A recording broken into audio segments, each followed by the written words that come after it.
as of this workshop. I've really loved and the composition and organization of MediVoice over the past few days since the preparation for this program started, and it has been really impressive.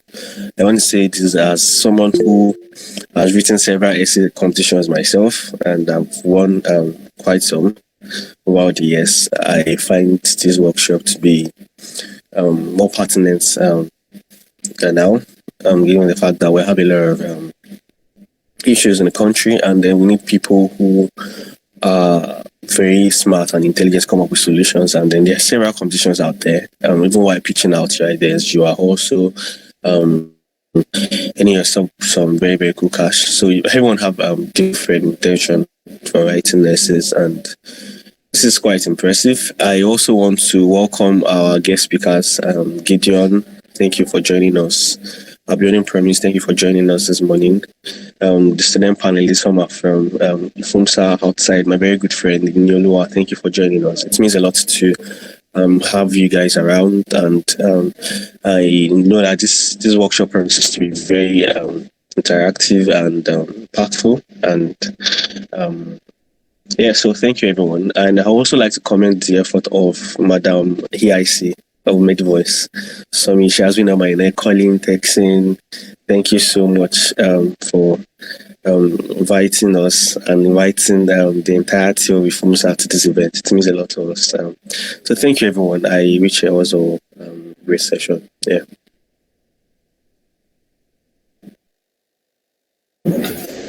Yes, thank you so much, sir. We're grateful. Thank you for your presence here. Thank you for your support. Thank you for the support of the entire FUMSA. Okay, so right now we'll also be calling on the president of the Association of Campus Journalists, OAU, in person of Madam Faith Olofe, to address us.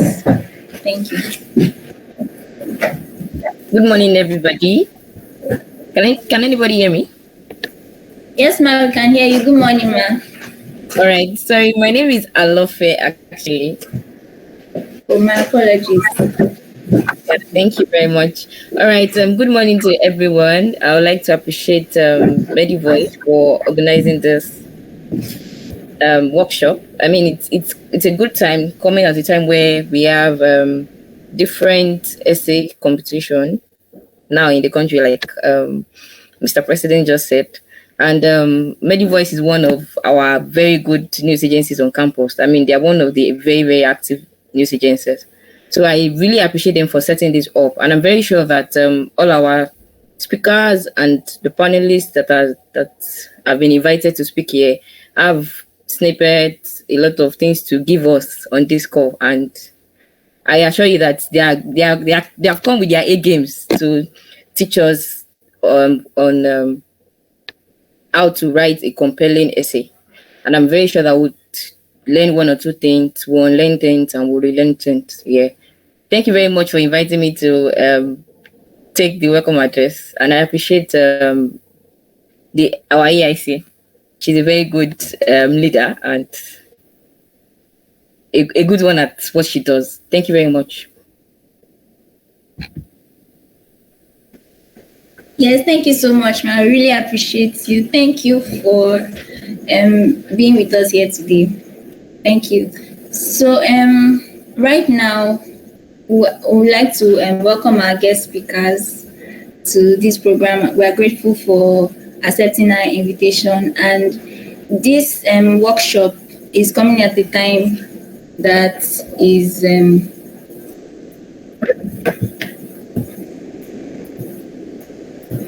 I'm sorry, can we still hear me? Yeah, we can hear you. All right, yes, we can hear you. Okay, thank you. So this workshop was organized because we have noticed over the years that many people do not participate in essay competitions because they really do not know how to go about it. They don't know the processes. They don't know how to write a compelling or an award-winning essay. So MediVoice sought to provide a solution to this by inviting skilled people So, without further ado, we're going to be welcoming the first speaker, which is Mr. Gideon Nwako. Welcome, sir. Hi, good morning, everyone. Good morning, sir. Welcome, sir.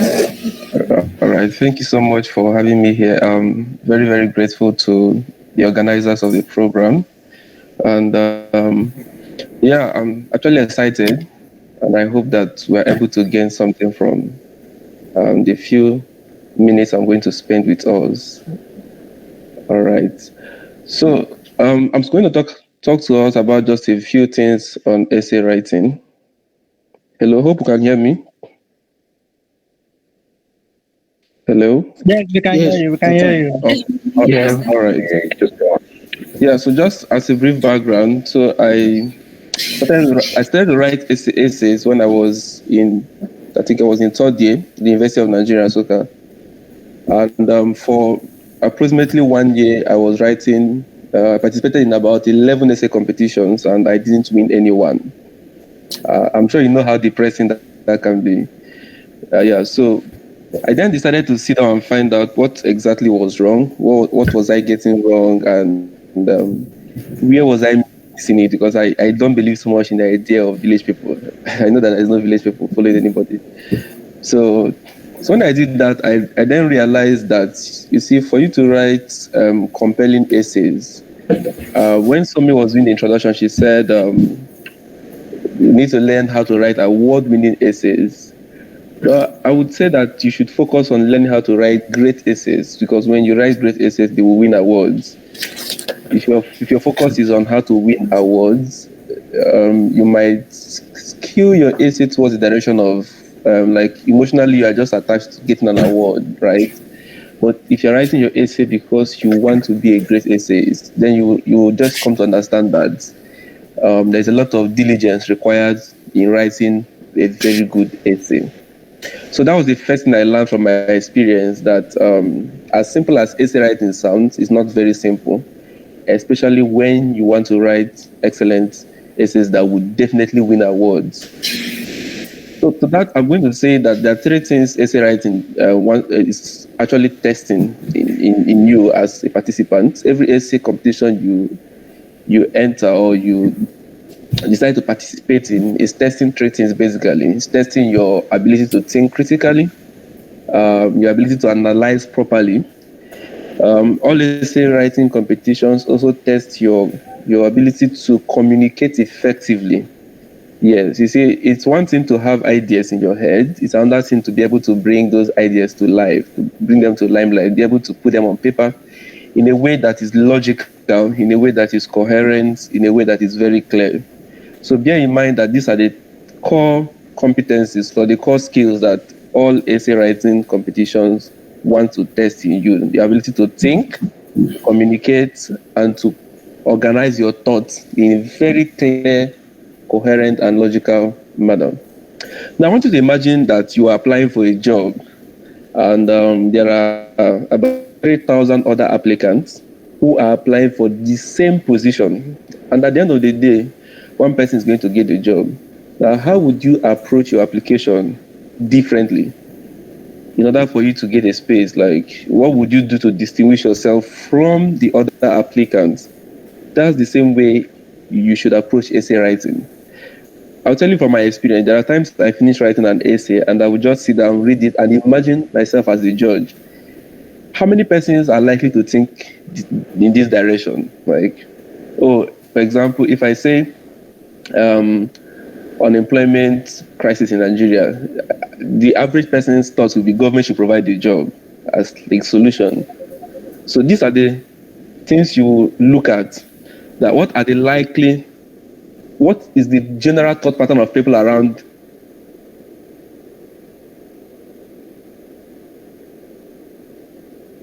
If you think like everyone else, you will write what everyone else. So that's why I said the bulk of the work is be able to think differently. And then also another thing that is very important is that for you to write really, really good essays, a really, really phenomenal piece, you will need skill and intentionality. And by that, I mean that if I want to write an essay, for instance, the first duty for me is to read what the essay question or the topic is asking from me.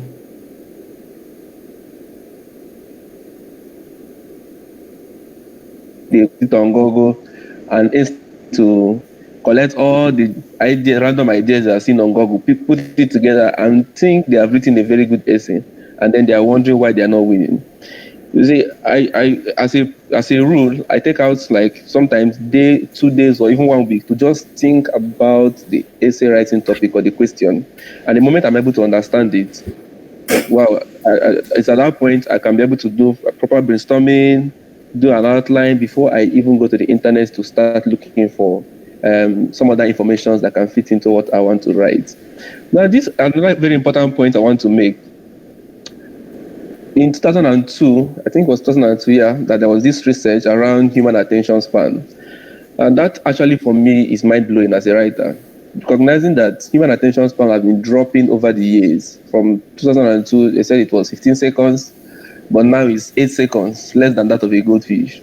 Now, what does that mean? It simply means that if you cannot engage your reader in the first 8 seconds, you've lost him. I've had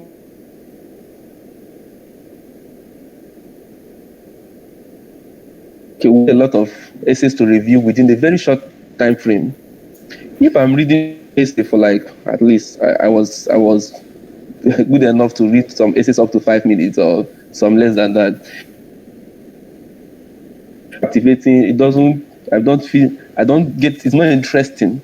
I don't find myself logically getting connected to what you are saying. It's a turn off. So you have to write your essay in a way that you are able to create the attention of your reader.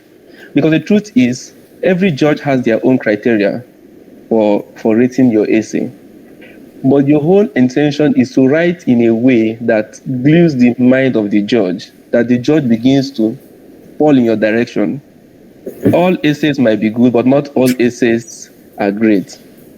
Another thing you should take note of is that when you are writing your essay, your introduction is very, very important. In fact, as a matter of fact, I feel that introduction is, for me, is the most important part of the essay. Why? Because it's the part of the essay that determines how your judge feels about your write-up or the person who is reading your essay. That part is very, very important. Sometimes I use stories, like really, really emotional, heart-touching stories about the particular topic I'm to write on. I'll give you an example. One of the essays I wrote, I think, towards the end of last year, I started with a line like, it was about Nigeria's independence, and then, so where are we heading and all of that. And it was at a time where everybody was talking bad about Nigeria. At 62, we are nothing, and all of those things. So I started with a line like, Chinua Achebe was wrong when he said there was a country. Because I believe there is still a country. At that point, first wants to find out, why does this guy believe there is still a country? The first line is as important as the last line, right? But the first line is more important because it's kind of gives the picture of what you intend to do in the remaining lines. So keep that in mind. Then another important point again on the body of the essay is that when you write, ensure that your paragraphs are clear. How do you make your paragraphs clear? Every paragraph has 3 elements. Your paragraphs have a topic sentence. That's like, okay, this is what I want to write about in this paragraph. Like maybe the paragraph wants to address issue of what's the trending stuff now? Let's say Nigeria election, 2023 election. So it has a topic sentence, and after the topic sentence, what follows the topic sentence will then become the supporting evidence. The supporting evidence is like the argument to support that topic sentence. The argument can come in form of opinions from other researchers. It can be in form of statistics. It can even be in form of a story that conveys more clarity to the topic sentence. And then at the end of that, you would then have the conclusion of that paragraph, which means that from your topic sentence and from the supporting evidences, what are you concluding in that paragraph? Also take note that your concluding paragraph should have a logical flow in the sense that it should have a connection with the next paragraph, because that paragraph to paragraph connection is very, very important if you want to write an essay that is actually coherent. And that's one of the criteria I know most judges would use to rate your essay. Another thing to take note of is that several essay writings require you to use different styles. There are essay writing competitions that will require you to write from a more academic standpoint, in the sense that the essay prompt expects you to write like as if you're writing a paper or stuff like that. That's why it's important to read the instruction carefully.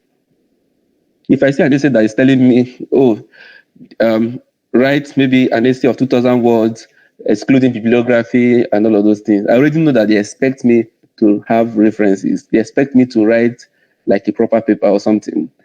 Now, there are some that want to just see your creative flow.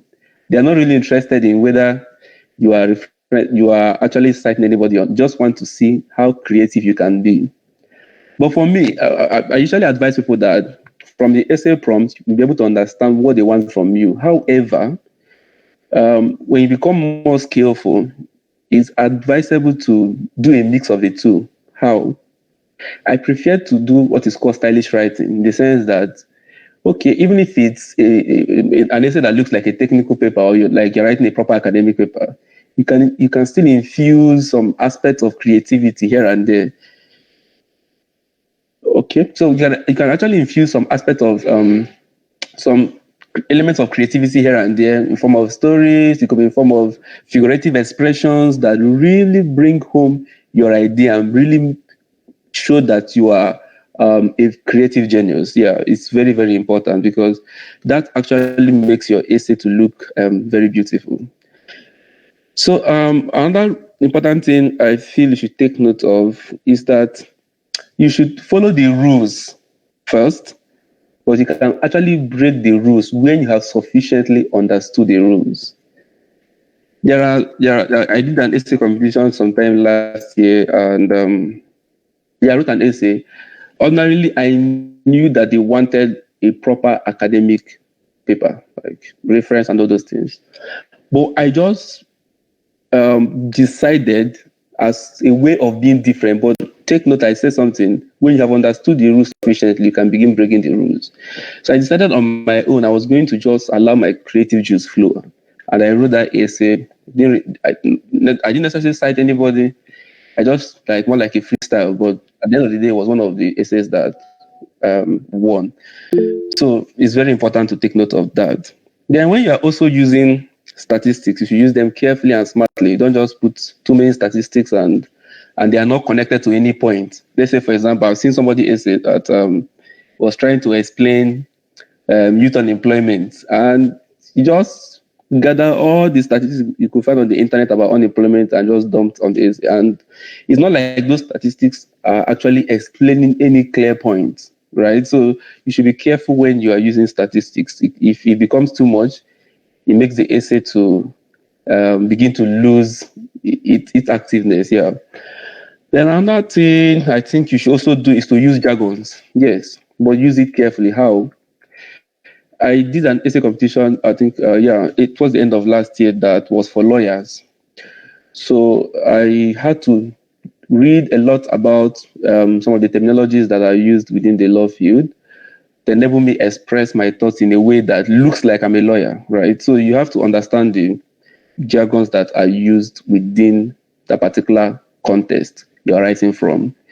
And another thing I also feel you should do is to ensure that when you write your essays, that you give enough time to review.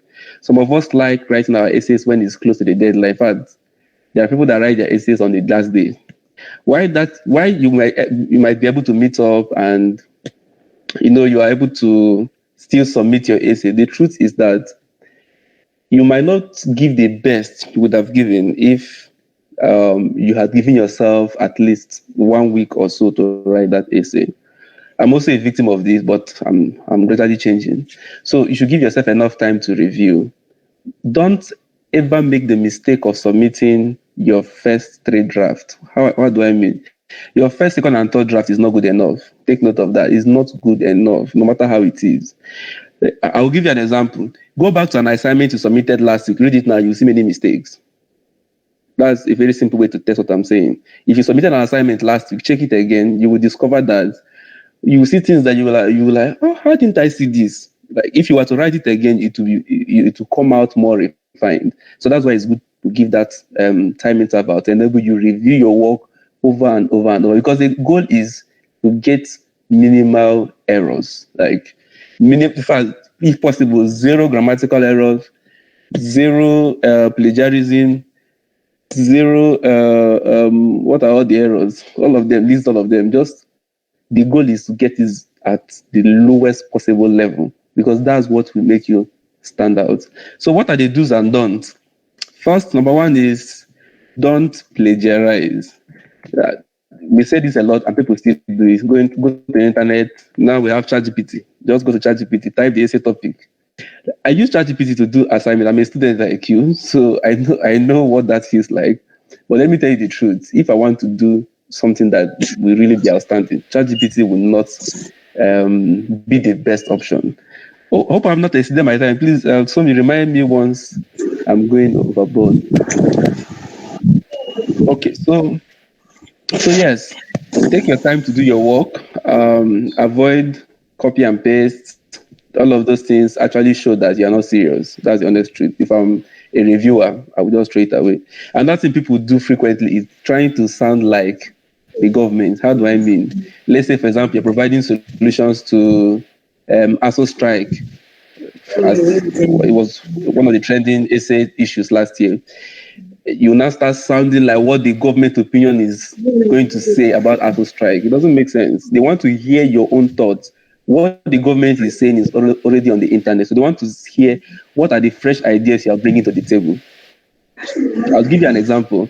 When I was writing an essay around what government can do about funding of university education, I knew that everybody was talking about, increase the budgetary allocation to 26%, which is a UNESCO benchmark and all of those things.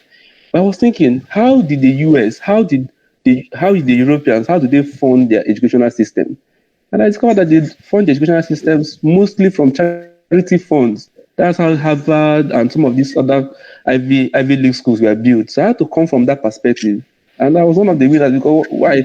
These were the thoughts that not everybody was looking at. These were the perspectives that not everybody was looking at. So if you're always writing what the government has already said, that's not what they're looking for. They also have Google.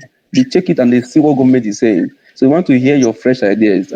That's why I believe that your originality and your creativity is the most important thing. And of course, originality and creativity has to be blended in a very critical way, right? Yeah, so one other important thing I should mention is please, as much as possible, give people your essays to read, like people who have a better understanding of English language than yourself. Even if the essay prompt says that they will not look so much at your grammatical errors, please don't forget about those things. Just make sure that it's 0 grammatical errors. Like, try your best to give the best. Then don't use a passive voice. Let your essay be alive. Like, let somebody read your essay and feel it. Have you read a book before, and when you dropped it, you stood up, you felt heavy, like you read something? That's how it should look like. When people read your essay, they should stand up knowing that they've learned something. They should stand up with a call to action. That's how to close an essay. There should be a call to action. Your essay passes a very strong message that when I stand up, I feel like I should just go and end all the unemployment crisis in Nigeria. That activeness in your voice, the passion, it should communicate a level of passion. And I believe that if you apply some of these stuffs I've shared now, it will really, really be helpful. Okay, this is 9:35. I'm supposed to stop at 9:35 for questions. Yeah.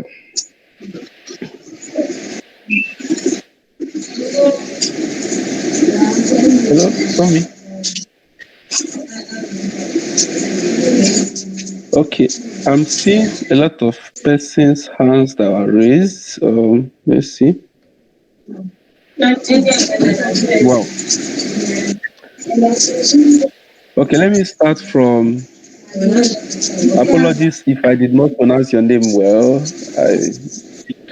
Oladapo Moses. Okay.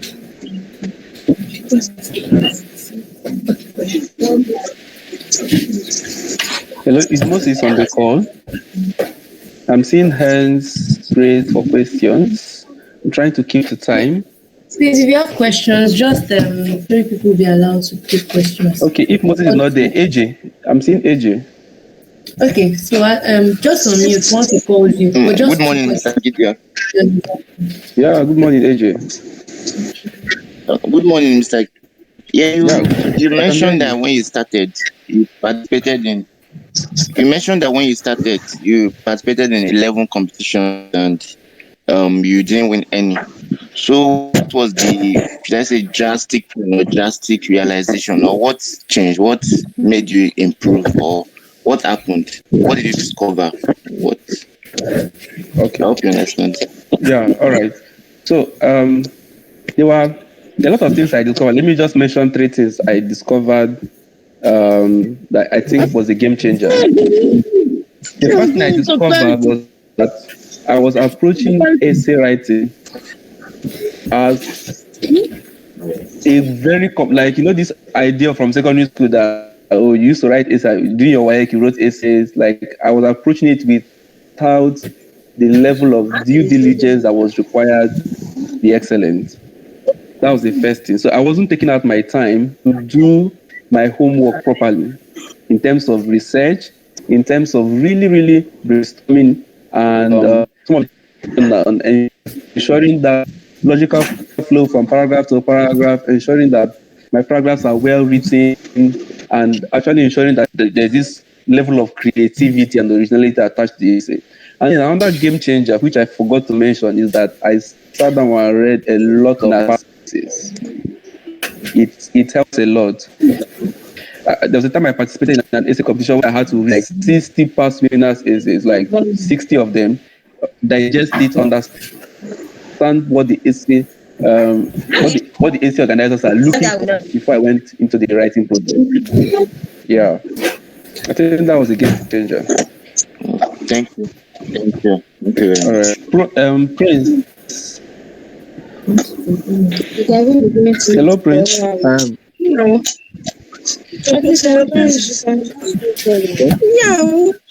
Is Prince on the call? Yes. Okay, why?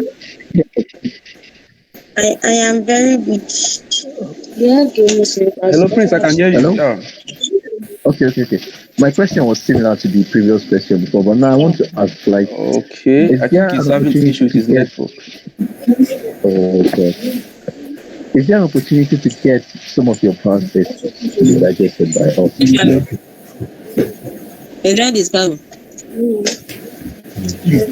Hello?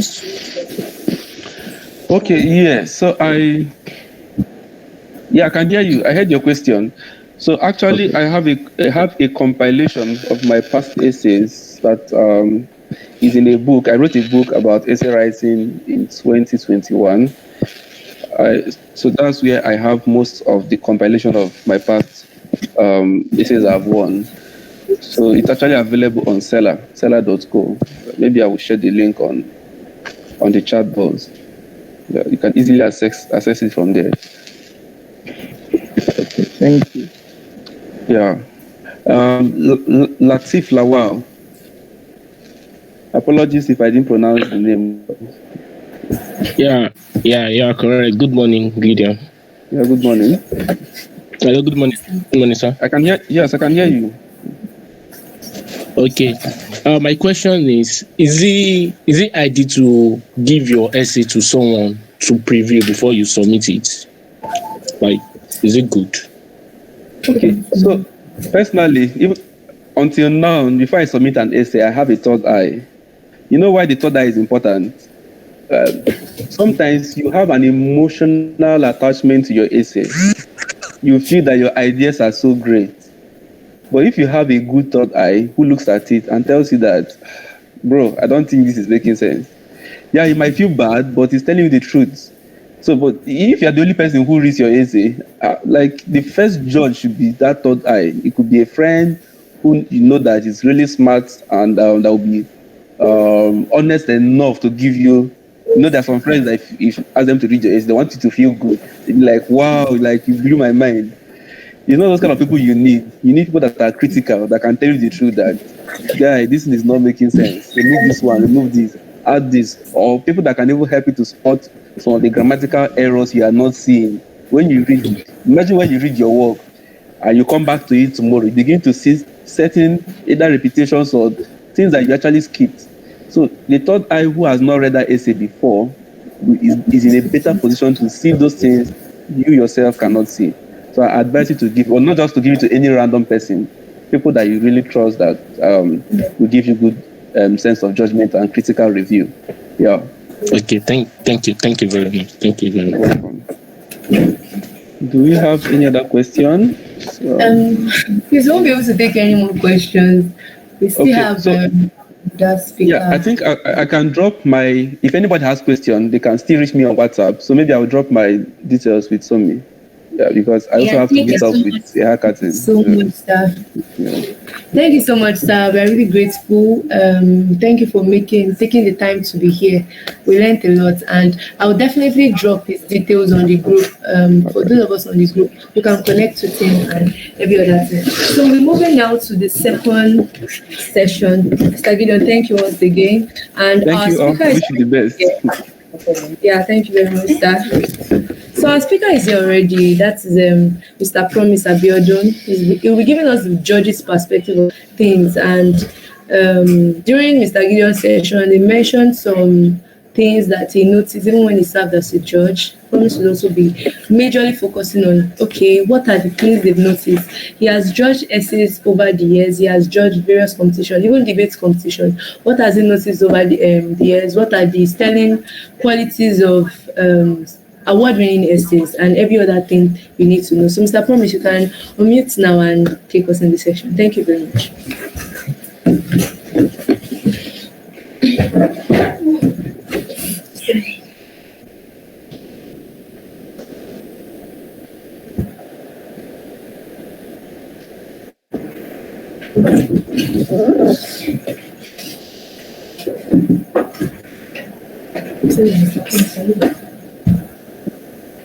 Can everyone hear? Yes, we can. Yes, we can. Yes, we can. Loud and clear. Yes. Okay. Hello everyone, my name is Abiodun Promise, the deputy judge. First of all, for honoring me. Let me put it that way. Okay, that one's like. Can you hear me? Only stop. Sorry, please kindly unmute your mic. Unmute your mic. Can you hear me?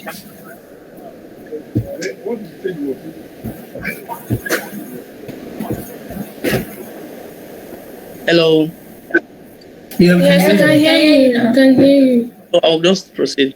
If at any point in time you stop hearing me, just like drop a message in the chat. Anyways, I don't waste much time. I'll be the common mistake I've seen while judging essays in the past. So I've actually judged a number of essays, and for a particular competition, OPI, which is like quite common in college, quite popular, I've judged OPI essay like 3 times. There are some things I've seen over the years. And the funny thing is that these mistakes, they repeat themselves. And almost everyone makes the same mistake. You get when bad essays, it's almost the same mistake people make over and over again. And I'm just sorry, like, I don't know if you people are expecting me to probably give down the breakdown of scores, how you calculate scores and how you, the exact scores. I won't be able to say that because I'm going to judge essays in the future, you get. So I can't like give out the exact pointers we look at, you get. But I'll give you like a general review of some of the things that make an essay a bad one, and then some of the sterling qualities, some of the like what makes an essay a very good one. So first first off, one of the biggest mistakes people make when they're writing essays, they use big grammars, right? I've seen it a lot. And I'm not the only one that judge because I talk with my other judges when we judge essays. We get after I talk, after I've judged, then we come together, we discuss. Then we deliberate on some probably like that candidates that could move forward, or we are trying to decide if they should move forward or not. So we've used a general consensus. A very big turn off when you're reading essays, use of big grammar. And I don't know why most people usually think that use of big grammars like translates to the fact that you're like a good essayist. But it doesn't work that way. It doesn't work that way, especially if you don't know how to use your vocabulary well. And you're trying to use big grammar, it's a very big turn off. To be very honest, when you get essay entries, you have a lot of essays.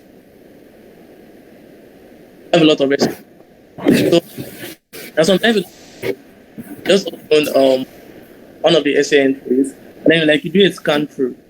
Is this even what's within? You get. So there's some things you see at first glance, and then once those things are turning you off, you're probably not read it objectively again.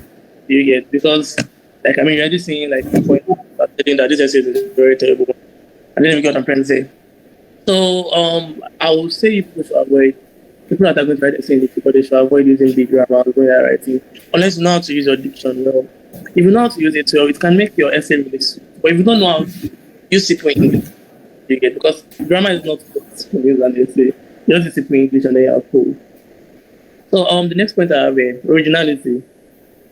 I'm talking about some of the common mistakes I've seen when I've done essays. So originality.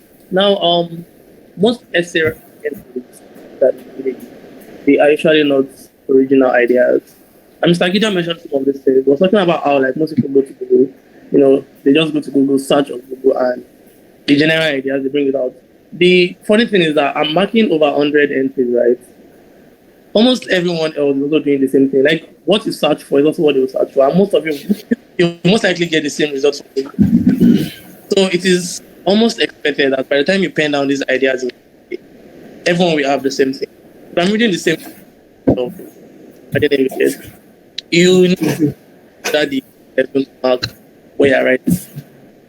So you need to be able to hook them. I'll come back to that, the qualities of a good essay. But imagine I have a life. I want to go out. I want to do stuff, and I want to mark over 100 entries, and I'm going to sit down and discuss marking it. So I need to know that this thing is what. So once I'm reading a work and it seems like something I read in the past, and then I'm looking at another person's work, I marked. I'm reading another one, I look at the I marked. Everybody just tends to get the same score on average. Then once I see an original idea, it's something different. I don't know if you get something different. I then want to give this person a good mark. Do you get my point? So when you're writing essays, you need to bring original ideas. I see a lot of people just writing the same thing. They're coming from the same perspective. So you need to know how to think out of the box and bring something completely different. There was this guy that won OPI essay competition, but I think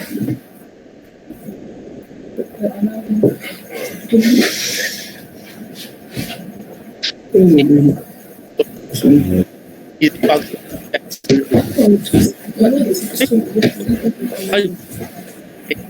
How do you think of it? Why are you coming from the direction? Because everyone is coming from a particular. Then it's coming from the direction. So then the next thing, I need to see me clearly. Can you see me clearly? Can keep going. Yes. So the next mistake most people now then Gideon mentioned, it's good to pay attention to the essay you're writing, because some essay to perform. Right now, when I this was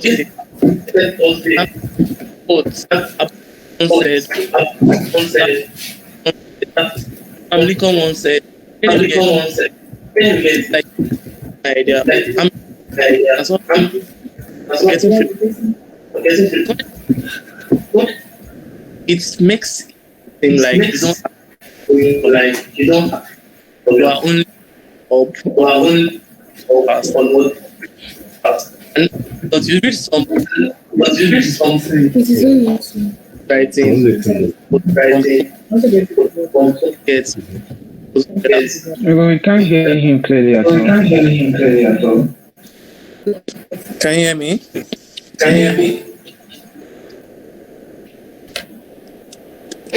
Sorry, we can't hear you. Your network is breaking. I don't think it's mine. I think somebody's. I'm also getting feedback. Can you hear me? Hello. Yeah, we can hear you. So where was I? Okay, the next point I I wanted to. think the people's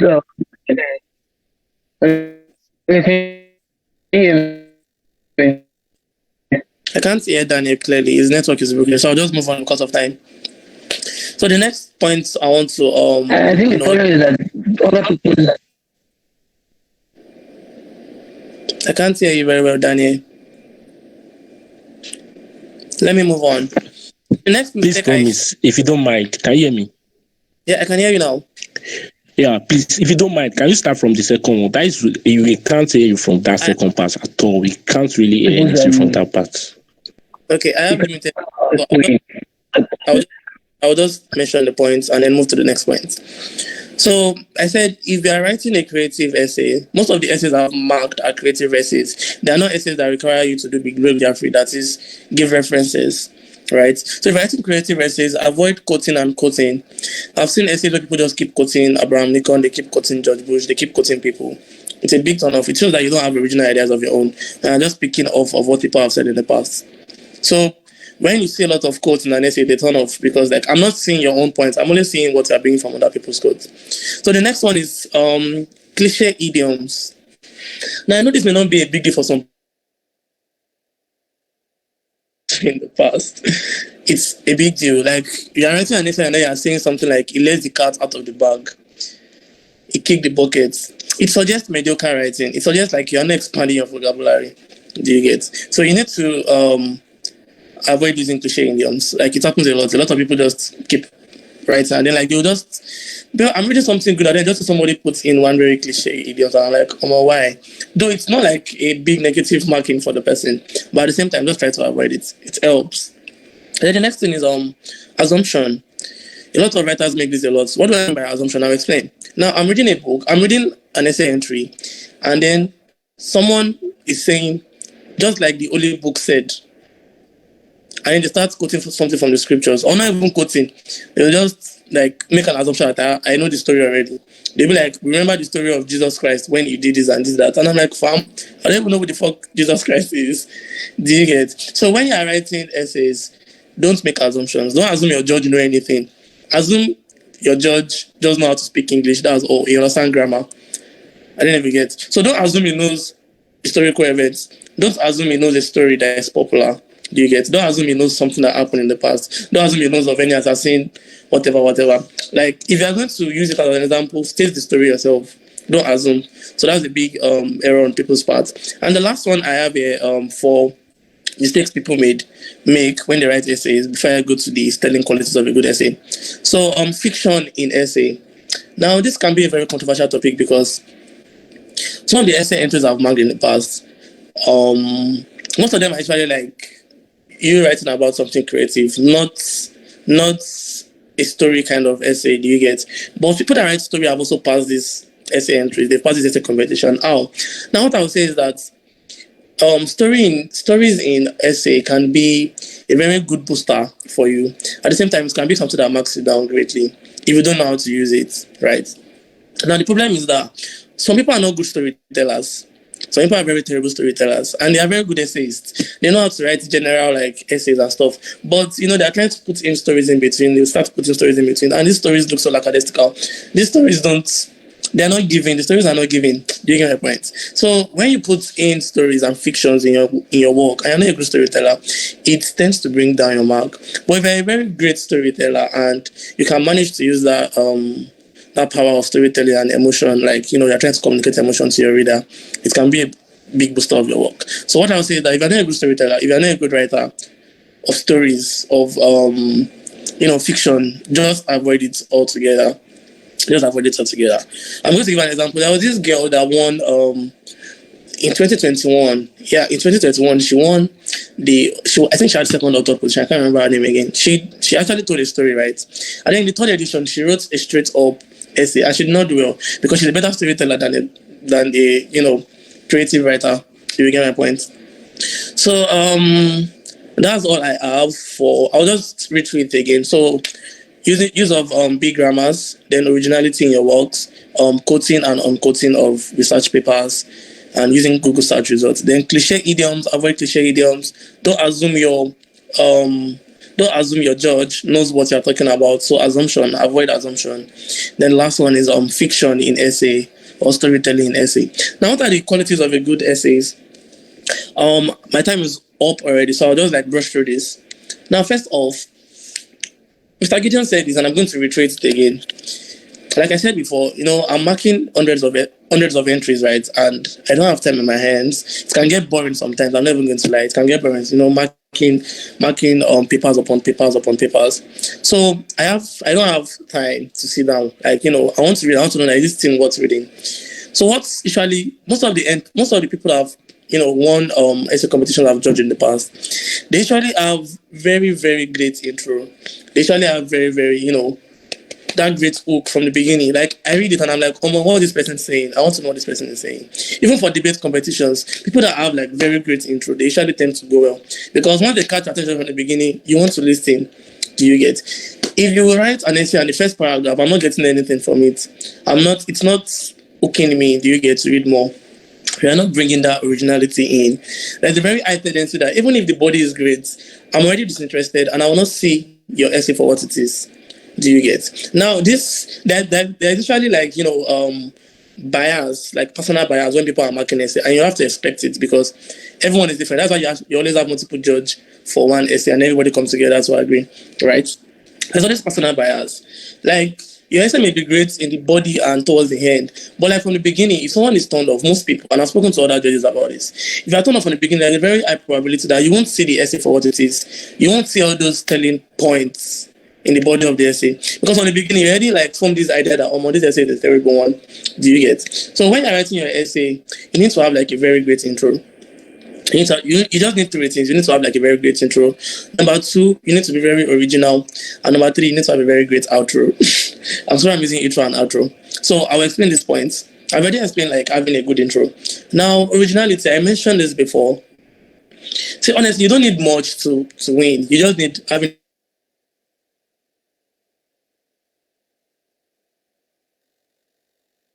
is that I'm reading multiple entries.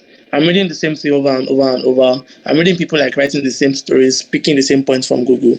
But you're coming from a different and fresh perspective, right? That hooks me. Do you get? So you already have that great intro. I'm reading what you're writing. I'm like, this person decided to think out of the box. This person is different from everyone. Do you get? I'm already interested in your work. And then towards the end, I see how you now summarize your whole points. Do you get? And bring it to a close, right? So for me personally, and I think this is not only me, I spoke to my other two judges for OPI. This is not only me. Having these three qualities is usually, I don't want to go into the nitty-gritties of, this is how we mark, we look at this exact point. But I'm giving you a rough overview of what we look at in a good essay. So having these three qualities, from what I've gathered, makes an essay a really good one. And then from there, we'll not probably try to decide that, okay, this person is better than this person. But if you can find a way to give that really strong hook in the beginning of your essay, you have original ideas. Number three, you're able to bring up and summarize what you've written very well. I can guarantee you that you'll probably be among the top contestants for your judges. Do you get? So I think that will be all. So do you have any questions for me?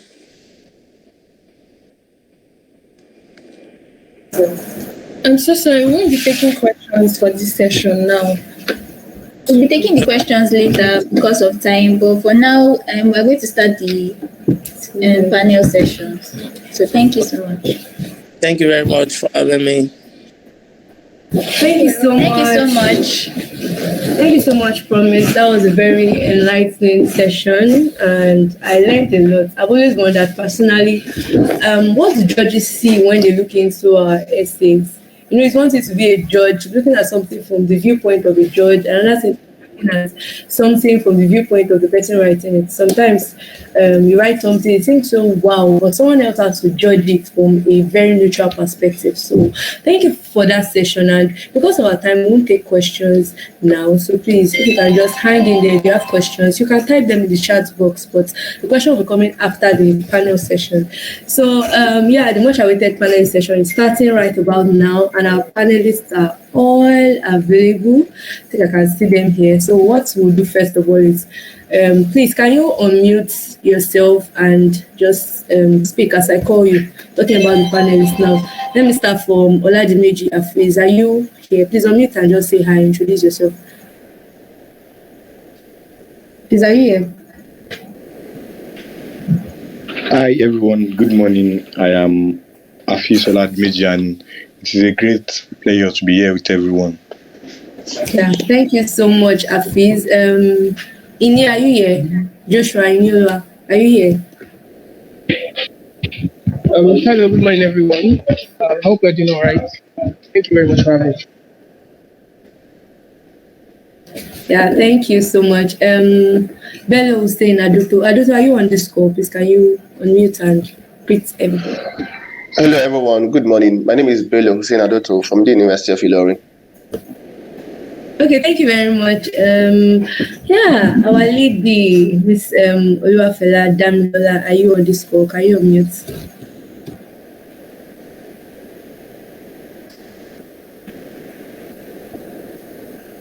Hello, Dami. I don't see her. Like, I don't see her. Okay, who's the last person now? I've not called them. Yeah, Alex. Alex, are you on this call? Good morning, everyone. Thank you so much for having me. Yeah, okay. So, I don't know, is Dami on? Yes, we can hear you. Is Dami on this call? Can you hear me? I'm here. Ah, okay, that was a relief. That was a relief.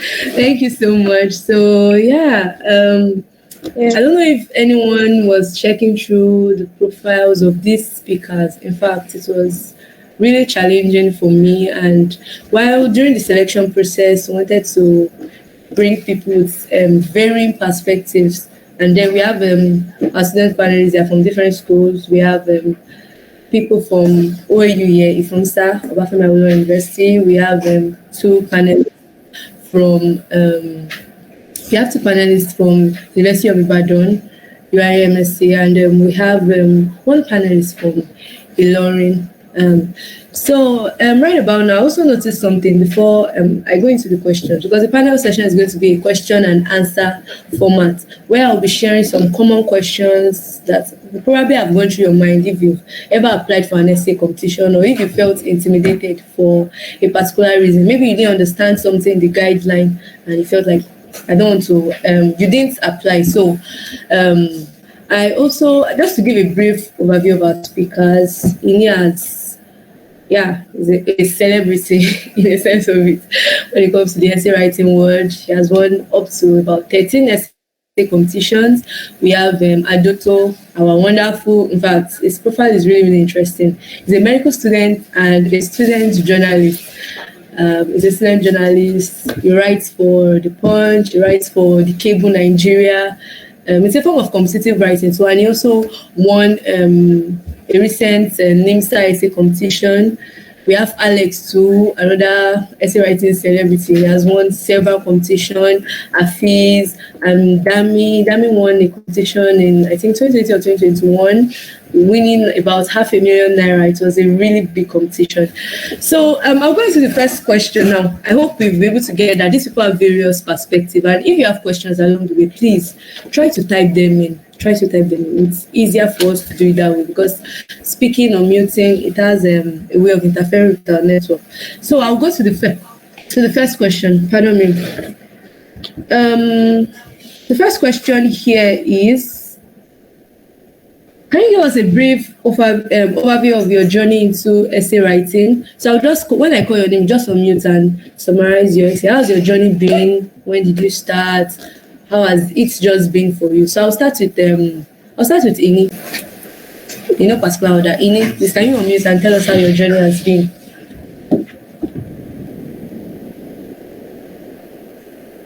Ini, are you with us? Yes, thank you very much for that question. My journey into essay writing, well, I think it has been quite an interesting journey with a number of ups and downs. I think it's very important to give perspective that there are always a number of entries you have to put in for, and you win some, you lose some. But the most important thing is that you need to find conscious ways to get better. I think I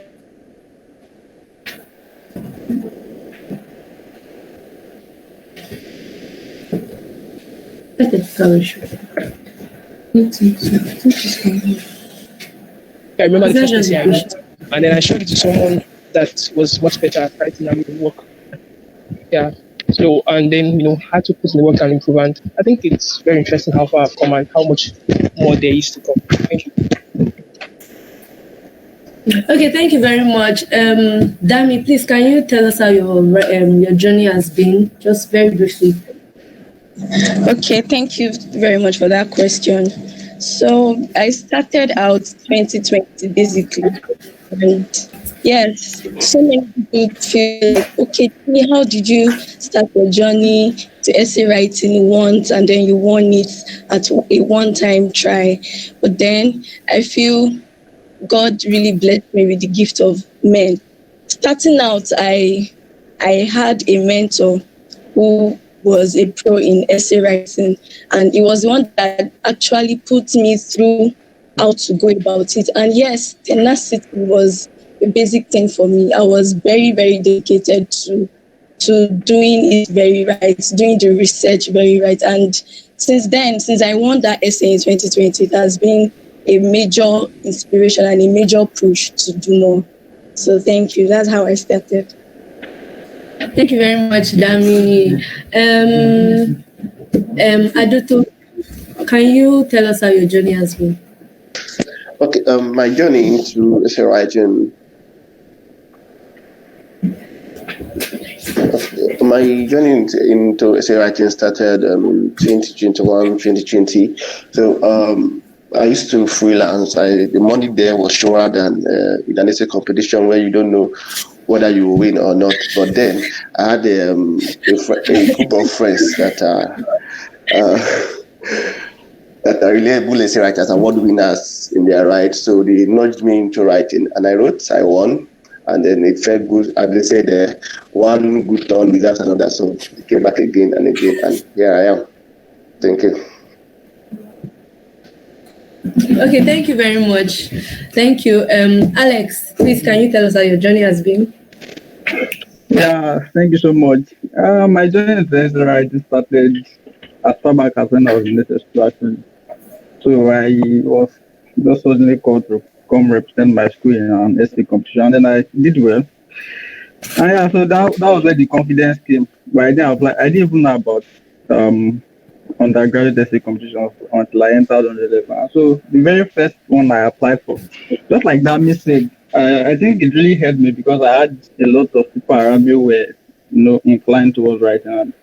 So it was unusual because I won my first essay competition, and then since then it was like a downward spiral because after that I had this confidence that I won my first essay, why not? So, and then I applied for like 4 after I didn't want any of them, and then we kept trying. And thanks to people around us who like my friend Enida this and some other people, we were able to rise up again. It has been an interesting journey. We thank God.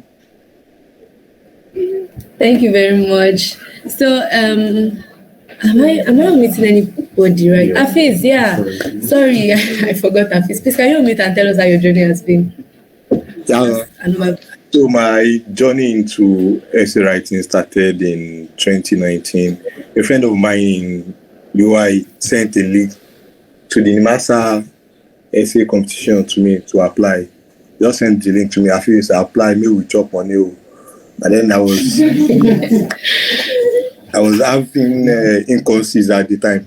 I think that time we had one of the most important in course in 200 level medicine. That is the histo embro in course. So I was preparing for the in course, and then I had to prepare for the in course, and then a day before the deadline was the in course. So after preparing for the in course, the night of the in course, I went back to the academic area. I started writing. I completed the essay overnight, and then I edited and sent. And then one day they just called me, and then they said that you are among the winners of the master essay competition. So I was really happy. And then in 2020, I applied for more. I emerged finalist in some, and then in 2021, I've stopped writing essay since 2020. The only time I applied for essay after that was the FUMSA essay in 2021. So that's just how my journey has been. Okay, thank you very much. I believe I've called everyone. This second question still goes to every one of you, but like we already discussed, some questions will go to specific people because of their background. So I want to know, what's your writing process like? I'm starting with Alex Adebanjo Netufo. So what's your writing process like? And just for just explain the question better. When you see an essay competition, what do you do? What's the first thing you do? And how do you follow it through till you get it done? So please, I need an overview of your answer. Alex, start with Alex. Yeah, thank you so much. So my writing process, when I see an essay competition, most likely maybe on a WhatsApp group, and I've resolved in my mind whether to participate or not. That's a process on its own, whether you want to participate or not. Like that's when it comes to decide. That one's it's a process. So after you have done that, and then I decided that I was going to write this essay. So I spent the next couple of hours or days sometimes trying to like brainstorm as much as I can on the topic. Of course, I will have ensured that I understood what they were trying to say. And then sometimes I use my Google Notes app to write down as much as I can, and sometimes I just use a pen. Thereafter, after I've had enough, I just go online now to like search on the topic. I have this philosophy that no matter what you're writing on, somebody somewhere has written on it or something close to related. So after I've had my own ideas, I go online and then I see through the internet to see what other people have written or other entities have written about it, and then I try to bring everything together and read everything. And of course, I have to remove some that are highfalutin and things like that. So after that, I do what I usually call mind map. So I try to create an outline. Now I know what I want to write about. I know the sources I'm going to reference and things like that. I know the flow, the thought process. I try to create like a mind map to, sectionalize the writing where this is what I want to talk about. Of course, we know that every essay at the fundamental level has to have an introduction, a body, and a conclusion. So my introduction, I kind of create a mind map. These are the things I want to talk about, even though they are not like coherent. So after I've created that, then I try to look for ways to bring everything together. So once I do that, I start writing. I create my first draft. Most times I have up to 3 drafts. If it is an essay competition that I'm really, really serious about, you know that I'm doing on vibes. There are some of those on vibes, just to try your luck, right? I just do maybe 2 drafts. Of course, you can never submit 1 draft except you are joking. So I create the first draft and then come back after some days. That's if there's still time to write to make another second draft out of the first draft. And then I send to my friends to review it for me. And sometimes these days, every time I run it through Grammarly. Then I send it again to another person, or the same person I sent to initially. And then from whatever the person sees or the comment, I make these corrections, then I submit. So that's like the summary of how my writing process goes. Thanks.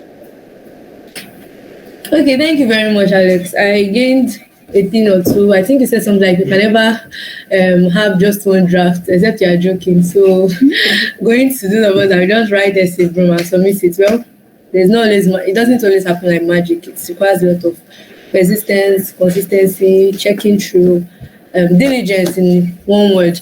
So thank you very much, Alex. I'll be the next person that will be giving us an overview of their process is Hafiz. Can you give us an overview of your process? After Hafiz, Dami.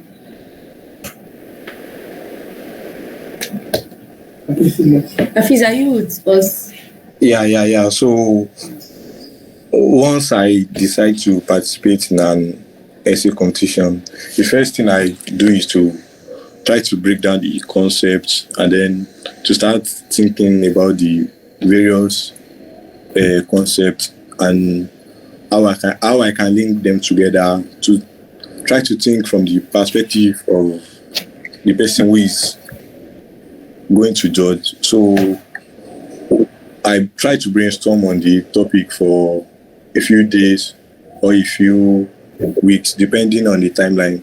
And then I have a book.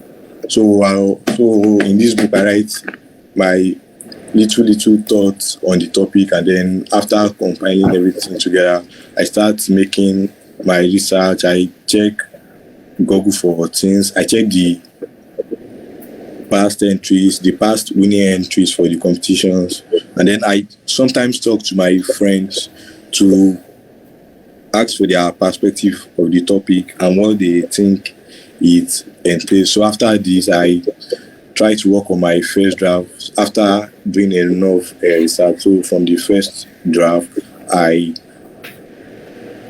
give it some days, and then I go back to it to work on the second draft before I send it to my friends for them to help me cross-check, just to go through the essay and then give me their feedback. So after their feedback, I work on the final draft and then I submit. That's basically my writing process. Thank you very much, Hafiz. I think I took note of two things. You first of all mentioned that you check the past winning entries. I know some essay competitions, we have that on their site. They have the entries of probably those that won the previous year, so it's important. I don't know if any other person took note of that. And then, just like Alex mentioned, he shares it to people's perspective of things. It means a lot. Like I said during the judges section, it's not just I've written something so wonderful and you're just saying it from your point of view. Try to share it around. Thank you very much. So, Dami, you are next. Just give us an overview of how you approach writing. Thank you. Okay, thank you very much. So I'm going to be using the essay I wrote in 2020 as an instance. When I got the whole thing, when I got the flyer for the essay, I was blank because the topic was not something I was familiar about. I didn't even know anything about it. It was all about research and development in local content implementation in oil and gas. The person that sent it to me, I was just like, you know what, I cannot do this. But I got the push, yeah. And then when I finally made up my mind to go on with the whole process, the first thing, in fact, 60% of my writing process is about research. The first and the first thing that I did was research, because there I was without any information, without any background knowledge about what I was about to write. So I needed as many information that I can get from different sources. And yes, I want to emphasize that watching YouTube videos did me a lot of good that 2020. As much as I augmented YouTube videos that I watched with scholarly papers and Google search, in fact, the basic things that I got from writing that essay was from YouTube video. I saw different things that the oil and gas industry, particularly the body organizing the essay, what they've done. So I went into their website, I searched about those things. And yes, in my writing, I did write them. You get, so it's more of 60% research to me than the writing. As much as the writing process is very important, you need to get and garner information from every source you need. And how did I do my research? apart from just doing general reading and general findings and all those things, I broke everything down to like sections, like local content. Now I didn't know what it was. What is local content? And how has research and development helped to improve local content? Do you get all these things? And what are the research organizations? So it was research. And then after the research, then the writing process itself. I, like all other speakers have said, the two main speakers, they emphasized basically on their introduction and conclusion. In fact, I think they are very, very right. We can work on a very catchy introduction and a mind-blowing conclusion. Trust me, your body is very important too. Those two things, you can, even if your body is not so strong, and your intro and your conclusion. So I make sure, like, I put much effort in the introduction to the conclusion. And I told you I had a mentor after writing my first draft. In fact, before I send it to the mentor, I've written it like 3 times because I tried to send a mediocre work to him, because it's just going to lambast him and all those things. So after that, I send it to him, then he'll correct me. No, you have to do this like this, rewrite this, do this way. You get, so all those things. My writing process, I want to say that it has not been very easy. It's like very tedious. But then when I see that, okay, I know what I will get at the end of it, so I put in the work. So that's basically it. Thank you. Thank you very much. Catchy introduction, mind-blowing conclusion. I got that. So the next person, Aduto, please, can you tell us how your writing process is like?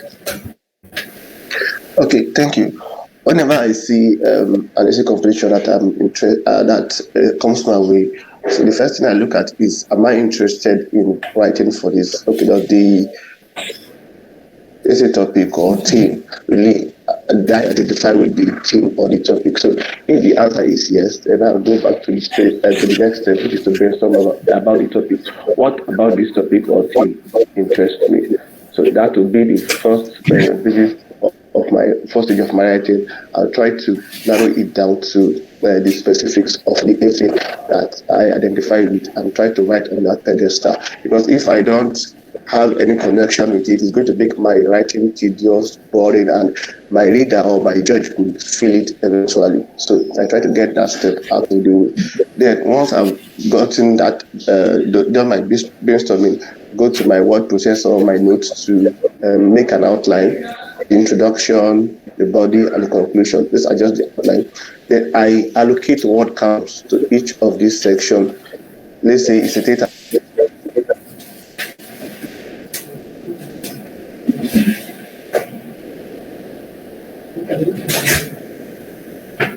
Very careful.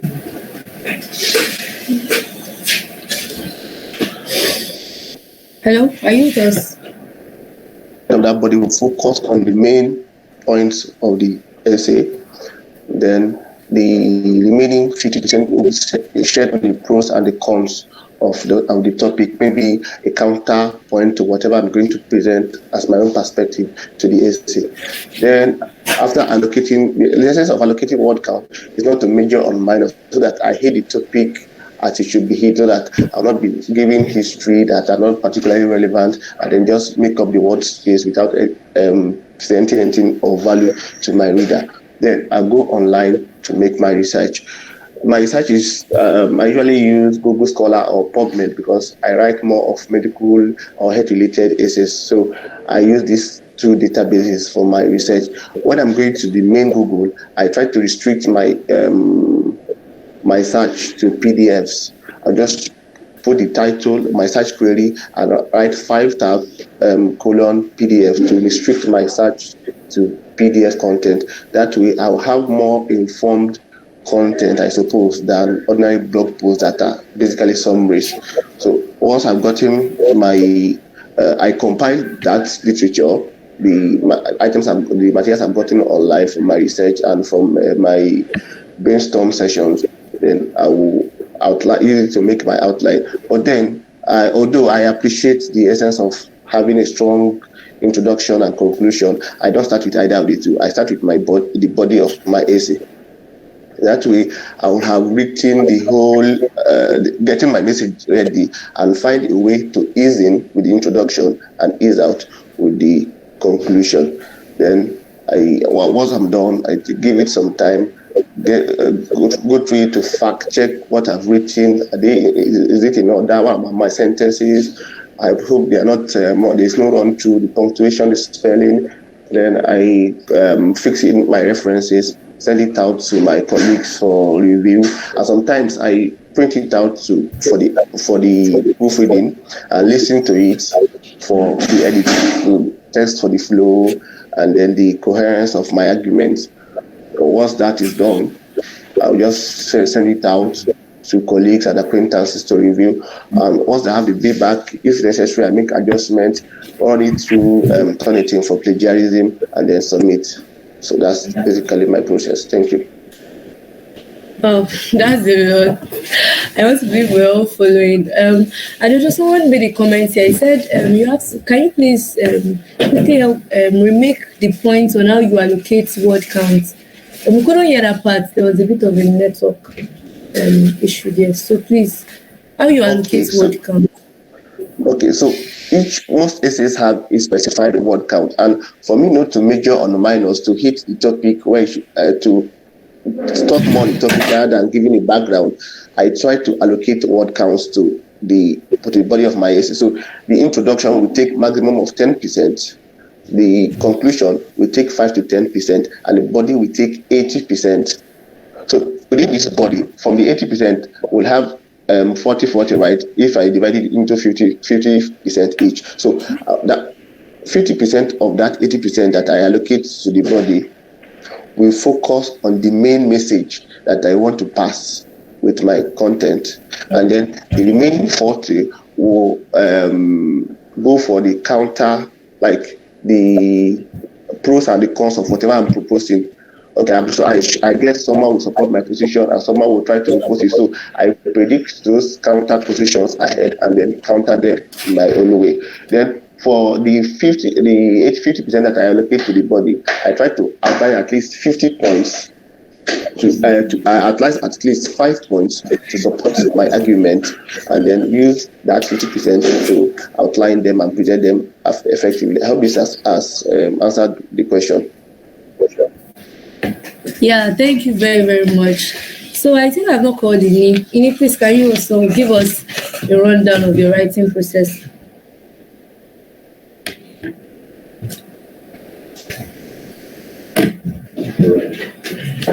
Ini, are you with us, please?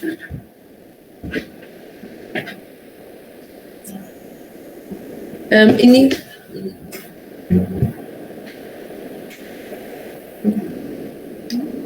Okay, where we are, let me assume that is network issues. Or is it? Okay, let's move to the next question. I think I've gone through everybody. So now, the next question is, how do you cope with rejection that comes when you don't win an essay competition? I don't know. I believe the question is clear. I want Alex to give us a rundown of that. How do you cope with rejection? Okay, thanks so much. Can everybody still hear me? You can't hear me. We can hear you. All right. So when I applied for an essay and I realized that I didn't win. You know, most of these essay guys, they're fun. They won't even test you back. You just that they have announced winners sometimes, which I'm very happy. Only some of them manage to be very nice. Even you guys, I mean, if a med did that to me, I even have to tell them that you guys should start letting me know where I fall, right? I mean the journal club, right? Not MediVoice. I mean, you guys should let me know where I fell because I really worked out on that thing. I mean, after 3 days, I had an edit after writing that essay. So I really wanted to know where I fell, but they didn't send it. So yeah. Well, yeah, when I find out that I didn't win, the first thing is I try to look for people that won it. And in my experience, more like in the past, most of the people that have won this, I didn't win are people around me. at least one of them will be people I know. So I would reach out to them and congratulate them and let them know that I would love to read the essay. So I'll read the essay. Okay, so you said that's the first. No, that's not the first. The first is to build the vibe, right? I'll be very sad, right? I mean, it's usually very difficult to take in, especially if you really, really work hard on it. The last one, the last essay that I applied for, which was in February 2022, and I didn't win. So I remember sleeping on my bed throughout the day after I realized that I didn't win. So yeah, because I really worked hard on that. So after that phase has passed, then I reach out to people that won if I can, and then I read the essay and then try to learn from it. But I kind of realized that it's not a loss, right? Because the essay is still yours at the end of the day. You can always use it to apply for that. You can publish it on your Medium. And I realized that with every essay, even though I really don't write much essays, I don't think I've written up to 15 essay competitions really. I mean, in the last 4 years. I realize that I get better with every attempt. So I just find consolation in that I get better with every attempt. And no matter how devastating it could be, when I go back to read that essay, I realize that I did better than I did the last time. And so I kind of just look at that positive side. After I've been sad about it, and I just read the witness, learn from it, and then I move on. So that's how I handle my rejections. Okay, thank you very much, Alex. Ini, I think Ini should be back on the call now. Thank you very much for that. Ini, can you please re-answer the question that we addressed to you? What's the writing process like? I think you're the only person left to answer that. Are you on the call now? Yeah, so my apologies, my network was not very good before. Yeah, so my writing process, I think the judges before have spoken a lot of things, and I think we have similar procedures, right? And so one thing that is very important first is that you need to think about the topic. Whenever I want to write an essay, the first thing I think about is, okay, how do I approach this topic differently from how other people are going to approach it? Because we have a lot of entries, and your essay has to stand out. And so I sit down with the topic, I think about various ways to approach it, and then I also make sure that I understand the topic, because I think it would be a very great disservice to oneself to write a 1,000 or 1,500 word essay without speaking to the topic. So I ensure that I understand the topic, and then based on my understanding of the topic, and then I begin to form outlines and go online to flesh out details on these outlines that would help me build something. And then one other thing I also like to do is that when I want to write an essay, I like to think of previous things I've seen or heard or read that would tie into this particular piece, right? So for instance, if I think of probably a book I'd read, a story that would make a lot of sense in that regard, I try to perhaps in my introduction, and then also research, and also the importance of a third eye is also cannot be overestimated, because when I finish my writing, I have to also give people that are also very good writers to assess and go through to help me identify shortcomings and things like that. So basically, it's the same procedure for most writers.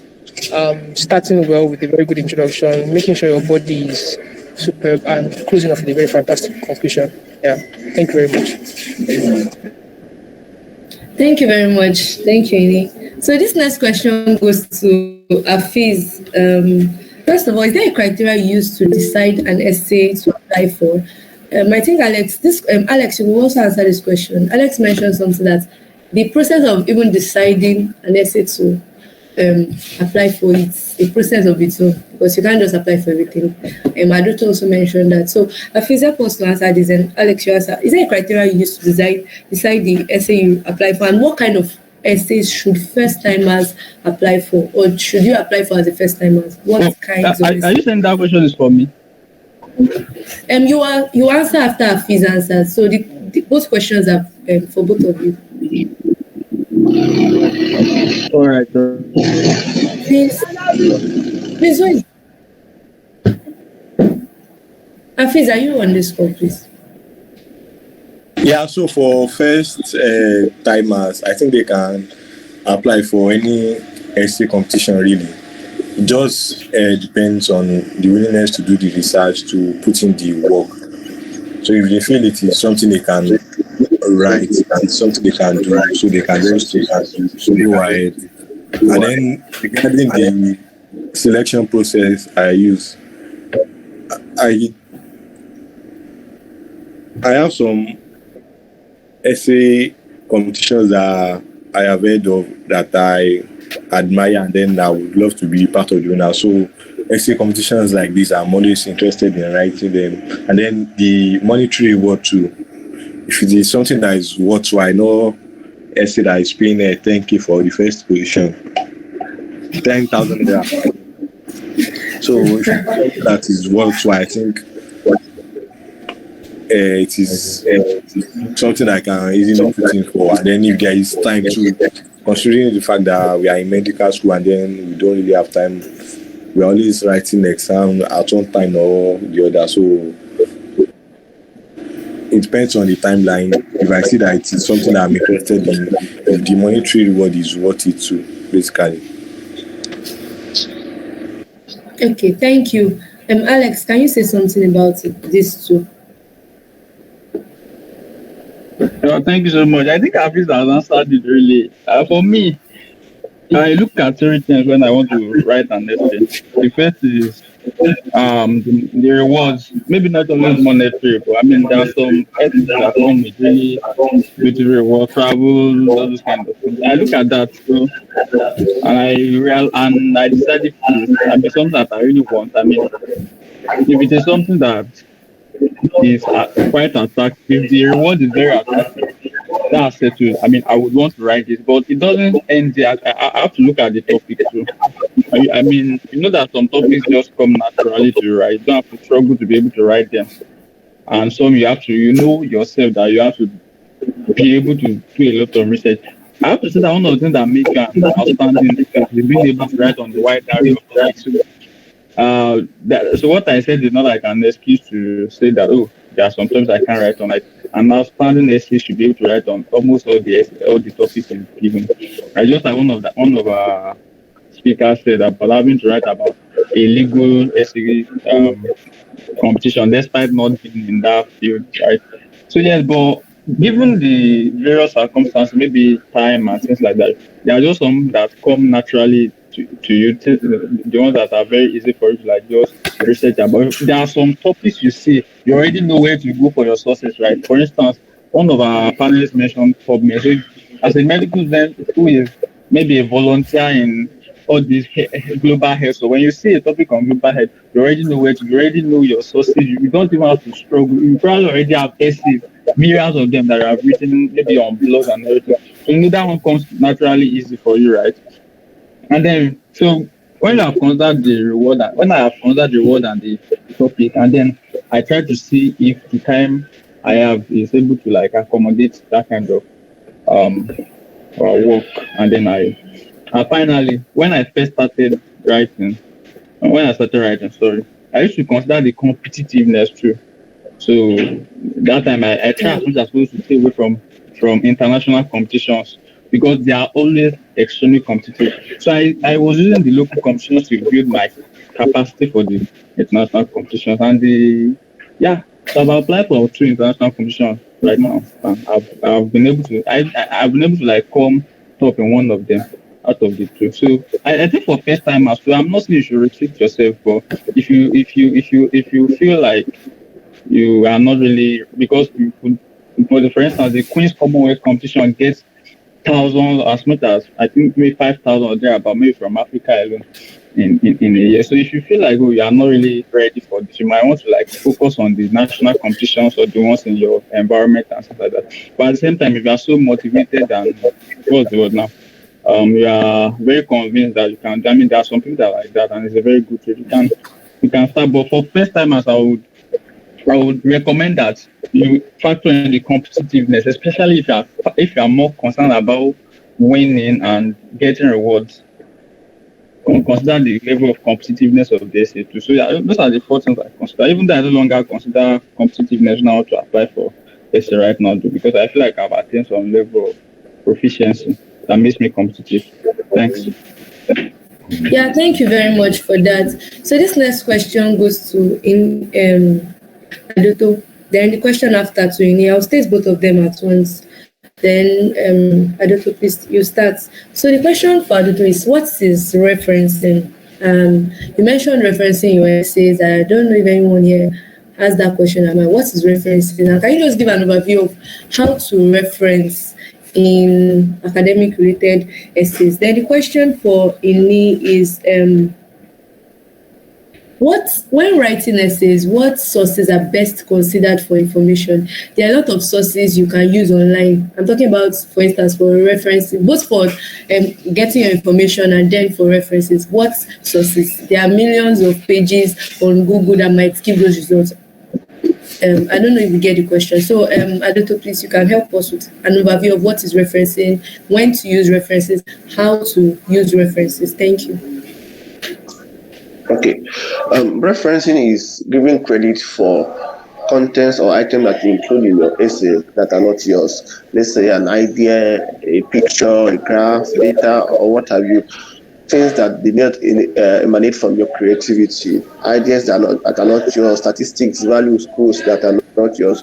You have to give credit for them, and that is what you do with referencing. And when you reference, confidence to it, you have the in-text citation where you indicate within the body of your essay what you have cited. Let's say you inserted an image in your essay.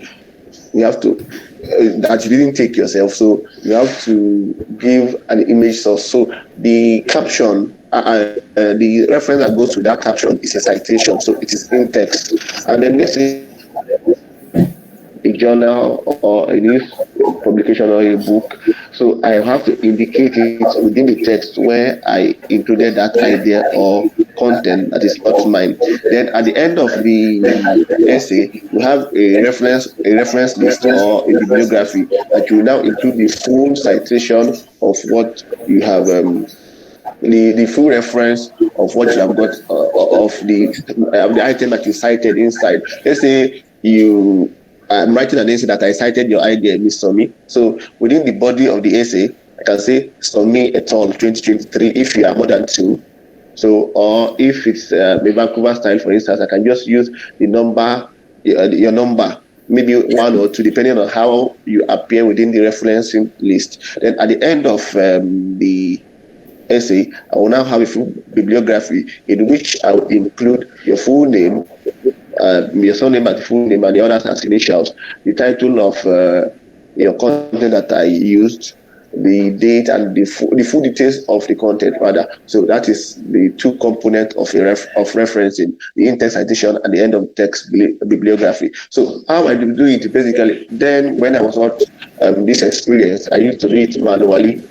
I use PubMed and Google Scholar mostly. So there's a way I could copy the end of text referencing from these two databases. So I'll just copy those references, and then I will find a way to include the in-text myself. It is manual, it is tedious, but then I have to give credit for my sources, so I do it. But now I use Zotero and Mendeley to manage my referencing. What I do at the start of my essay is that I use these two software to collate my sources, because that's the most difficult part, collecting your sources so that you'll be able to track them when you are done and referencing them appropriately. So at the first stage, I use these two software to collect my sources. Then once I'm done with at the individual points where I would have to insert the in-text citation, I'll just put an asterisk there.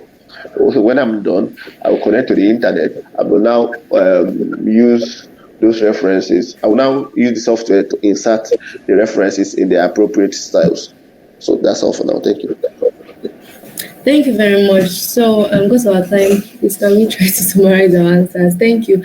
Ini, your question is related to Adoto's question. So, can you also just summarize what you have said and then answer the question since they are both related?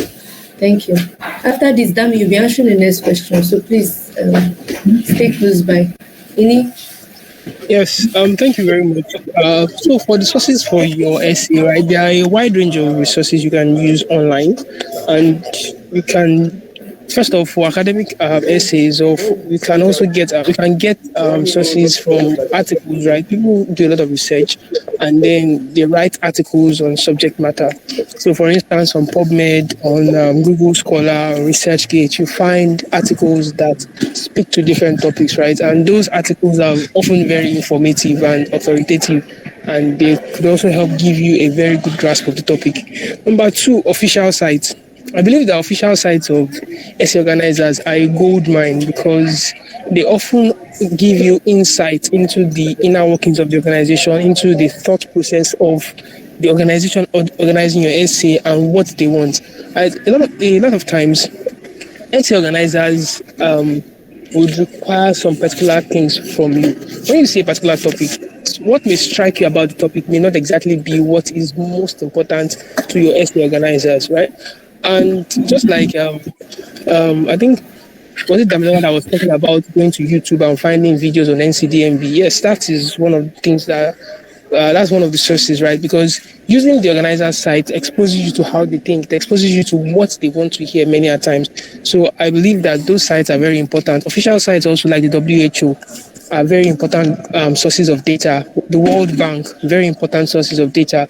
Statista is also a very reputable online data bank where you can get a lot of numbers and figures to buttress your points, because a lot of times when you want to speak and when you want to convince your judges, you have to give them hard facts, you have to point out trends to them, and you must use authoritative sources of information, WHO, FAO, and so on and so forth.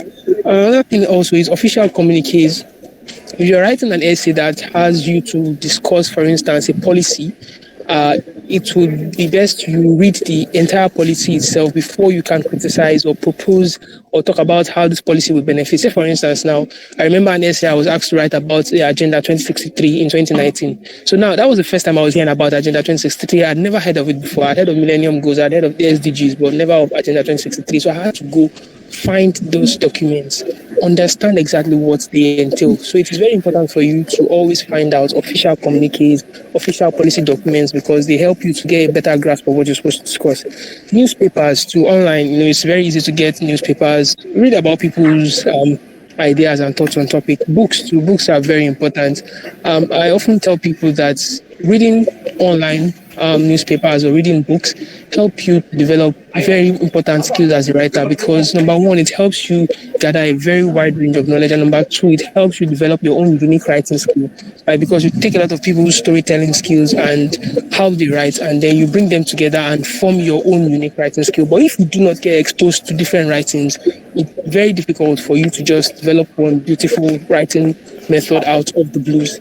Also, some people also use organizational blogs, say for instance, Brooklyn's Edu, and probably just random blogs. But yeah, the random blogs might help you with generating ideas, but I would be wary of quoting or referencing random blogs, right? So if I see, for instance, a blog quotes a particular figure, I try to find out if I can get the original source of that data and not quote the random blog that is citing a particular piece of data. I don't know if you get my point. So it's very, very important that you try to get the official source of data. And please never reference Wikipedia. Wikipedia is an open source website where anybody from anywhere can edit the document. So if you see something on Wikipedia that you think is important, look for the reference that is attached to that thing and reference that reference. Go to that reference and see the information for yourself before you reference it. Do not reference Wikipedia, it's not acceptable. And then also for paid articles. Now I mentioned before articles on PubMed or Google Scholar. Now, sometimes some of these articles are not free; they are paid, right? And that presents a challenge for many writers. So there's a very simple trick to get across, to fix that. There's this website called SciHub. If you type on Google, you see SciHub. So all you just need to do is you just copy the DOI or the link to the research paper that you are trying to. We are in Africa and we don't have dollars to pay for such articles. We have to make do with those resources. So it's very important you get good resources, informative sources, and very importantly, you must reference them. Thank you very much. Thank you very much. That was really, really insightful. I gained something. I'm sure someone else heard that. Never reference Wikipedia. So if you're referencing Wikipedia, I'm wondering why they don't need to give you a reply. I hope you are saying something now. So our last question right now, because our time is almost spent. Our last question right now goes to Dami. So the question is, okay, there is the idea part of the essay, like having everything put together. Then there is the part of polishing your essay. So can you just give us a rundown of how you do that? How do you polish the essay? What sources do you use, like to make sure everything is in check, grammar, this and that? Just the whole process of polishing your essay. So Dami, you can speak now. This is our last question, and we go to question and answers from here. Dami. All right. Thank you very much for that. So after you want to write, got all your ideas, test from every source that you can lay your hands on, and you have everything written down. Now, you are not an island of knowledge. You must have making some punctuations and grammar and all those things. Thank God for technology. There are so many online tools that help you do your write-ups that you've done. Sometimes I use this, what's it called? Quillbots, there's Grammarly and all those things. So you just copy and paste your write-up on those platforms, and it helps you check everything you've written, correct your spellings, correct your grammar, and look up your punctuations and all those things. So yes, that is basically how I polish it, and then sending them to the reviewers. The reviewers will help you check the basic things, the basic mistakes that you've made. So anything polishing, you have tools that you can use in doing that, and you have people that can help you check your errors. So thank you for that.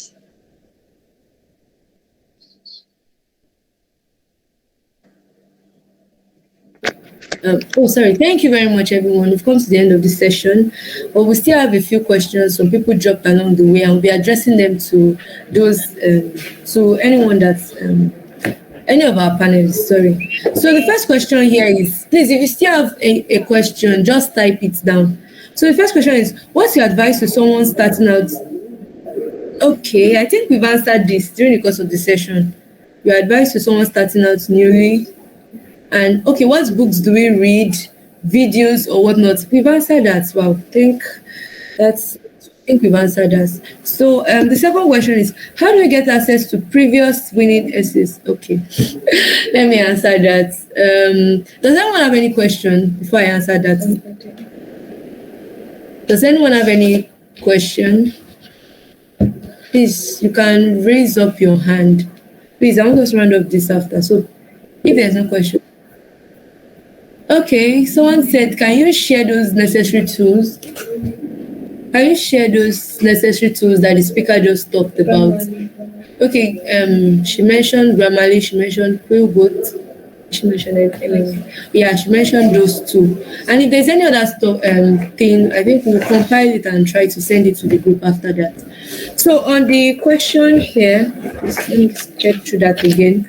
How do you get access to previous winning essays? Now, there are many ways. The first speaker that spoke in this program, he has a book where he wrote about some of his secrets to winning essays. It's a paid book anyway. And secondly, I think it was announced already, but I'll just go and mention that again, that we would be compiling some of the winning essays of our panelists. Some of the winning essays of our panelists were here. They've agreed to just give us one or two essays that would just help us to know how an award-winning essay should look like, essentially. So I think that answers that question. Person asks, are your essays available for us to go through? Yeah, we'll make some of this available. That's one of the writing resources we'll be sending later on after this meeting. So if there's no other, okay, someone asked the question here. This will be our last question. Can the first speaker send the link to the seller accounts? Please, our speakers, you can check the chat box. There are some questions here, so that if you spoke about that, you can just reply that. So the question here said, how do we get information about essays taking entries. Essay competition. Okay, about essay competition, is there a website for something like that? And how do I stay informed? Okay, I think this is important, and I'll address that too. How do you get updated about essay competitions? Like, I guess that's what this question was about, right? Yeah. So you can just tell us, how do you get updates? Okay, there's an essay competition in town. Deadline February. How do you get where do you get your updates? Yeah, can you hear me? Yes. Okay, so you were asking about how I get updates for essay competitions, but I think first of all, when you write essays, try to connect people of similar minds. Oftentimes, I get people send me essay entry contests in my DMs and like, oh, are you going to apply for this, blah blah. And also, there are also groups for people that are interested in learning how in essay opportunities. So look for a group where people post links or essay contests so that when it comes out, you get access to it. So there are many such groups. I'm a member of one of such groups and essay contests announcements. So that's how you get it most times. And then probably I think also some other I think this scholarship Intel region also posts some essay opportunities too once in a while. But most times the best bet for getting essay contest opportunities is on WhatsApp from people that have like minds in WhatsApp groups. So I can perhaps send a link to one of the groups I belong to, or we can look for one around you. Yeah, thank you very much for that. So with this, I believe we've come to the end of this session. Okay, wait, I want to say something. I think the person that asked that question might have meant, I may have interpreted the question wrongly. Someone just mentioned that I think they mean, how do you assess previous winning essays from certain organizing bodies? Do they usually post on their site? Let me just answer that briefly. Some of these organizing bodies, they post it on their sites. For instance, this OCI essay competition, what's the name of that essay? Organized by NIMSA. It's the previous winning essays are always on their sites. There is a competition. I remembered applying for it and checking some previous essay competition. They are always usually available. So when you see, just try to go to Google. If they have a blog or a website, you might just check through. You might see some of their winning entries.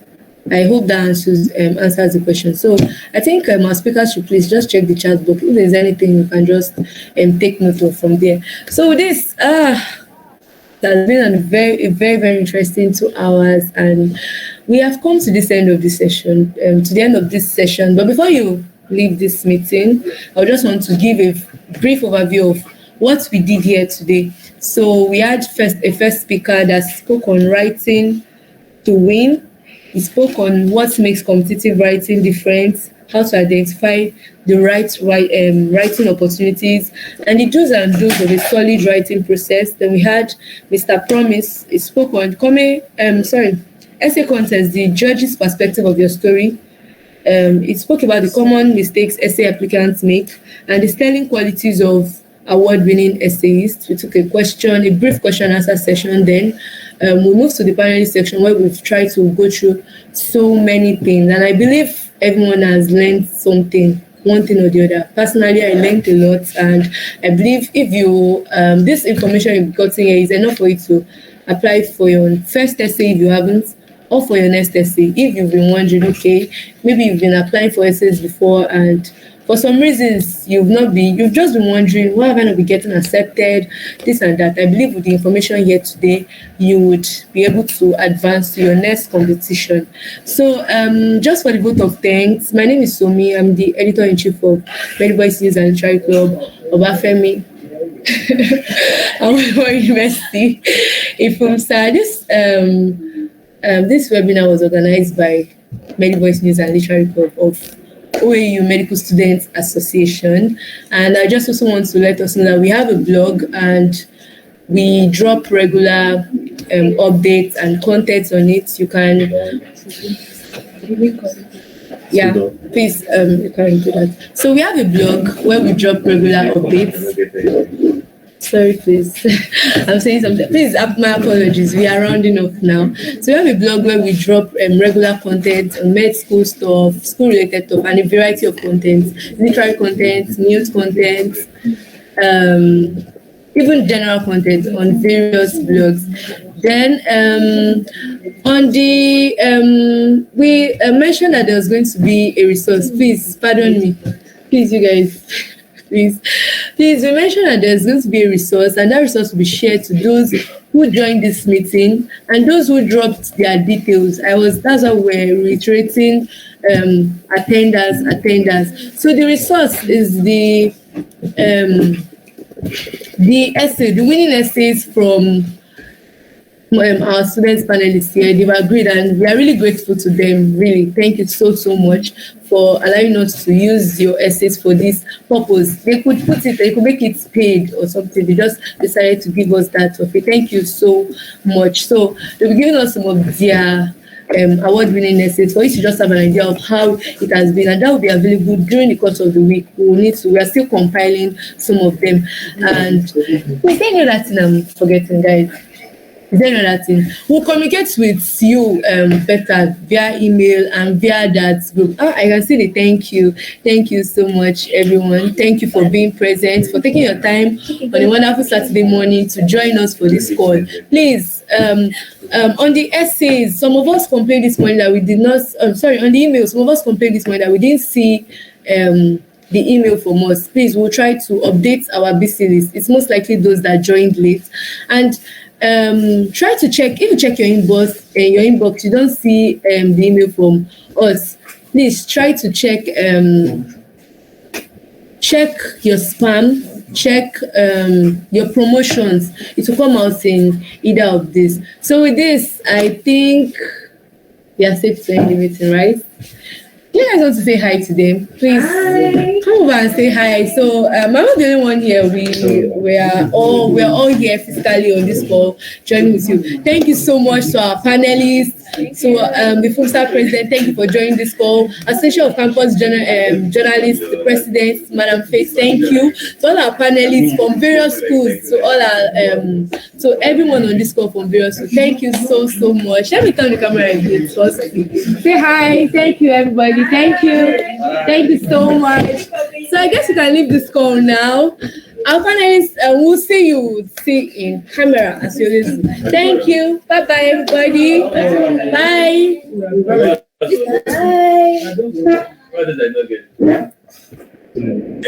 Bye.